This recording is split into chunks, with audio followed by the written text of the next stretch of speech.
TikTok appartiendra bientôt à Bill Gates. Vous voulez ça? Je ne sais pas si vous voulez ça. Je pense qu'il est essentiel qu'on essaie de déployer un peu cette histoire pour comprendre ce qui se passe en réalité. Alors, Donald Trump a dit ouvertement que TikTok faisait partie des éléments qui seront vendus à Microsoft. Donc, Microsoft faisait partie des entreprises américaines cherchant à prendre contrôle de TikTok pour aider à ce que l'application populaire évite une interdiction totale sur le territoire américain.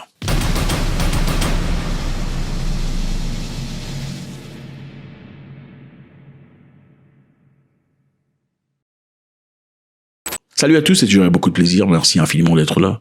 Ce sont des éléments très essentiels dont il faut développer pour comprendre.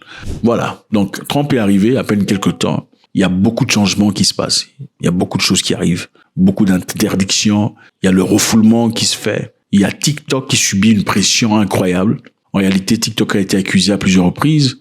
Toutes les deux chambres américaines, espionnage, de recueillir des données des Américains pour les renvoyer en Chine pour traitement. Et c'est dangereux. La question qu'on s'est posée, si vous vous dites ça, si vous pensez que TikTok le fait, ça vient d'où cette mentalité? Ça veut simplement dire que vous le faites avec Facebook, avec YouTube, avec tout le reste. Sinon, vous n'y pensez pas, n'est-ce pas? Alors, on a posé la question à Donald Trump sur ce qui se passerait. Il dit Microsoft faisait partie des sociétés intéressées à contribuer à l'acquisition d'un nouveau propriétaire de TikTok. En fait, à la fin du régime de Biden, on a placé une interdiction totale à TikTok. Et le 1er janvier, TikTok avait fermé aux États-Unis. Quelques jours plus tard, après l'arrivée de Trump, il a donné 75 jours à TikTok de trouver un bailleur, un acheteur américain, pour que les États-Unis gardent au moins 50% des parts sur TikTok. Avec ça, évidemment, ils auront le contrôle et la capacité de choisir tout ce qu'ils veulent comme présentation et contenu. En effet, je pense qu'il est essentiel de comprendre que, je ne sais pas si vous l'avez remarqué, sur TikTok, généralement, vous trouvez des informations que vous ne pouvez pas trouver sur YouTube et d'autres plateformes. Vous les avez. Il y a même des traitements sur certaines histoires, certaines qui sont prétendument difficiles à gérer ou incurables, qu'on trouve quelquefois sur TikTok. Et certaines personnes vous diront que ça réussit pour eux. Ne me prenez pas à mot, mais c'est ce que je vous dis. Donc sur TikTok, il y a des informations qui ne sont pas nécessairement les informations que vous voulez avoir. Regardez sur l'Ukraine et la Russie, par exemple. Les informations qui étaient déployées sur YouTube sont totalement différentes des informations que vous trouverez sur TikTok. Et généralement, si vous voulez certaines précisions, vous allez sur TikTok pour vérifier. Et bien qu'on eût fermé les entreprises russes, par exemple, sur YouTube, par toutes les plateformes, il y a quand même eu beaucoup de fuites et beaucoup d'acceptance sur TikTok. Et cela contrait un tout petit peu la propagande américaine, la propagande occidentale à l'égard de la Russie. Donc, vous envoyez des messages aux Américains que monsieur est méchant, le monsieur là, il est mauvais. Mais sur TikTok, vous voyez des versions du monsieur qui est complètement différent de ce qu'on vous raconte. C'est contre-productif. Donc, il est essentiel pour les Américains de contrôler ce que consomment les Américains. Et ça vous montre encore une fois de plus combien les gens ne sont pas libres. Autant vous pouvez penser que vous êtes libre, vous n'êtes pas vraiment libre. Ils veulent que vous consommiez ce qu'ils veulent que vous consommiez pour emmener une certaine tendance dans la mentalité de tout le monde. Donc Trump a ajouté que d'autres sociétés étaient aussi également intéressées à l'achat de TikTok, mais n'a pas voulu donner la liste des sociétés. Alors, évidemment, il y a plusieurs sociétés. On parle aussi ici de Walmart qui est très intéressé à acheter. Je me demande qu'est-ce que Walmart ferait de TikTok. C'est intéressant. Trump dit j'aime les guerres d'enchères parce que vous faites les meilleures affaires. Évidemment, lui, il adore l'argent. Alors, le président américain a déclaré qu'il cherchait un acquéreur final et donnerait aux États-Unis une participation de 50% dans la société détenue par la société chinoise ByteDance. ByteDance est propriétaire de TikTok. Bon, gardez en vue que la version TikTok que vous voyez chez vous à la maison et la version TikTok qu'on a en Chine ne sont pas les mêmes. Okay? Sur TikTok ici, vous pouvez raconter des bêtises, vous insulter tout le bazar.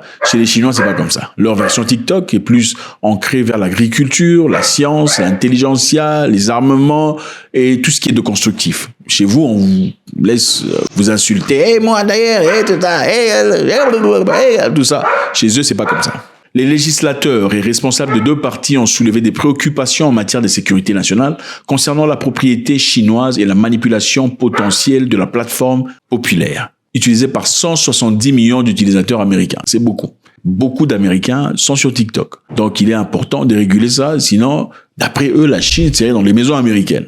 Les amis, la technologie est très importante. Okay? Sans technologie, vous êtes perdus. En 2025 ou à ce siècle, il faudrait avoir une technologie avancée. Il faut investir dans la recherche, c'est-à-dire une équipe de personnes dont l'objectif est simplement de faire de recherche. Qu'est-ce qui fait mieux que ça? Qu'est-ce qui pourrait avancer mieux que ça? Vous savez, dans les pays développés aujourd'hui, vous pouvez à peine payer avec le cash. Ça devient très compliqué. Dans beaucoup d'endroits où nous partons, c'est difficile de payer avec le cash. c'est soit avec votre téléphone. D'ailleurs, les cartes sont en train de disparaître, hein, c'est par téléphone, tout ça. Donc la technologie, évidemment, quand elle se présente comme ça, elle présente des facilités, elle présente aussi des dangers sur le plan sécuritaire. Et je comprends pas comment les Africains pensent qu'en utilisant une technologie qui a été fabriquée quelque part ailleurs, ils peuvent se protéger de ces personnes. Ce n'est pas possible. Vous utilisez un ordinateur, un téléphone portable, un moyen de communication acheté chez eux. Ils vont avoir un moyen, un backdoor à travers lequel, une porte arrière à travers laquelle ils peuvent entrer, avoir vos données, avoir vos conversations, vos discussions. C'est ça. Il faut une indépendance, pas seulement physique, dans les rues, en train de danser et mieux de fesses. Il faut une indépendance intellectuelle. Et pour avoir une indépendance intellectuelle, il faut investir dans l'indépendance intellectuelle. La raison pour laquelle les jeunes Africains aujourd'hui veulent tous aller en politique, vous savez pourquoi? C'est parce qu'on y a investi de l'argent.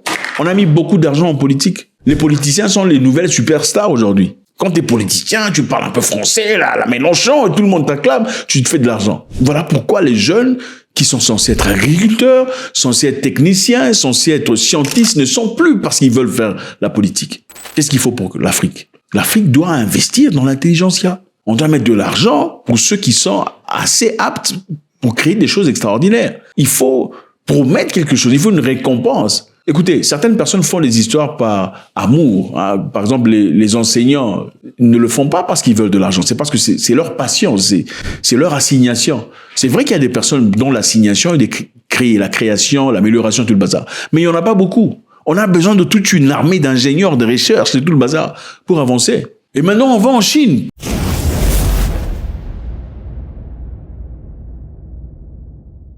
Eh bien, écoutez, ChatGPT, vous connaissez ChatGPT, a été délogé et OpenAI par un chatbot chinois nommé DeepSeek. Ça a remplacé ChatGPT en tant que l'application la plus téléchargée sur les App Store. Les Chinois ont frappé. Que tout le monde était là, ChatGPT, tout ça, intelligence artificielle. Bah écoutez, c'est vrai que ça coûte très cher. Je sais qu'il y a des versions gratos, n'est-ce pas? Il y a aussi des versions où il faut payer pour avoir des trucs avancés. Les Chinois viennent de faire ça et ils ont fait ça gratuit. C'est-à-dire c'est OpenAI. Et n'importe qui peut aller ajuster selon ses désirs personnels. Donc les Chinois sont carrément en train d'ensevelir les Américains sur le plan technologique. Le business model de ChatGPT et des intelligences artificielles, capoute. Est-ce une réplique par les Chinois par rapport à ce qui se passe avec eux? C'est vrai, d'abord on a chassé Huawei, peu importe comment vous appelez ça, des États-Unis d'Amérique, Huawei, c'est Huawei, non? Enfin, peu importe comment vous prononcez ça. On a déguerpi Huawei des États-Unis, on a déguerpi Huawei du Canada. Et maintenant, on veut prendre 50% de TikTok. Eux aussi ont lancé l'intelligence artificielle qui va ensevelir ChatGPT et OpenAI. Gratos. Gratuit. Pas besoin de payer. Ça s'appelle DeepSeek. Je vous encourage d'aller jeter un coup d'œil. DeepSeek a d'abord été lancé en fin décembre. Ensuite, on a lancé une version plus améliorée qui a complètement enseveli ChatGPT. DeepSeek a publié son chatbot R1 fin décembre et il n'a fallu qu'un mois environ à l'application pour revendiquer sa place au haut de l'App Store.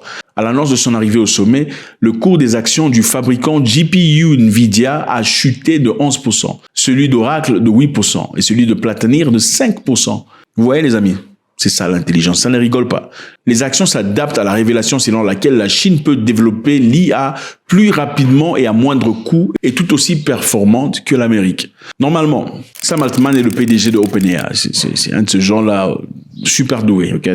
C'est un des bons intellectuels. Enfin, dans ce domaine-là. Il dit qu'il faut au moins 50 milliards de dollars pour développer un AI du genre ChatGPT et OpenAI. Alors, les Chinois viennent de développer ça en 2 mois. Et à seulement 6 millions de dollars. Vous voyez un peu? Donc, on vient d'ensevelir complètement cette industrie. Donald Trump a investi dans un projet avec SoftBank et OpenAI, une initiative de 500 milliards de dollars. Les Chinois viennent d'ensevelir ça avec 6 millions de dollars. Mais ce qui est intéressant ici, on a quand même posé des questions à DeepSeek pour voir ce que ça peut donner. Okay? Xi Jinping, le président chinois, il n'y a pas de réponse. Il dit que c'est au-delà de ses capacités. Donc, cet AI chinois est carrément calibré de sorte à protéger les intérêts chinois. Donc, en d'autres termes, l'AI, peu importe ses ouvertures, que ce soit OpenAI ou pas, ça vous donne des capacités de pouvoir mettre vos codes ou pas, gratos ou pas. L'AI, c'est pour le bénéfice de son créateur. Donc, on ne peut pas utiliser un AI contre son concepteur. Il est donc essentiel pour l'Afrique de développer son propre AI. Sinon, on sera toujours en arrière. Merci infiniment, les amis. C'est toujours beaucoup de plaisir. Faites-moi savoir. Trump qui dit que monsieur que vous connaissez, Bill Gates, désormais sera le propriétaire de TikTok, en tout cas, cette version-là. Qu'est-ce que ça vous fait comme sentiment? Et aussi DeepSeek, dont je vous encourage d'aller jeter un coup d'œil, d'aller exploiter. Très intéressant. God bless.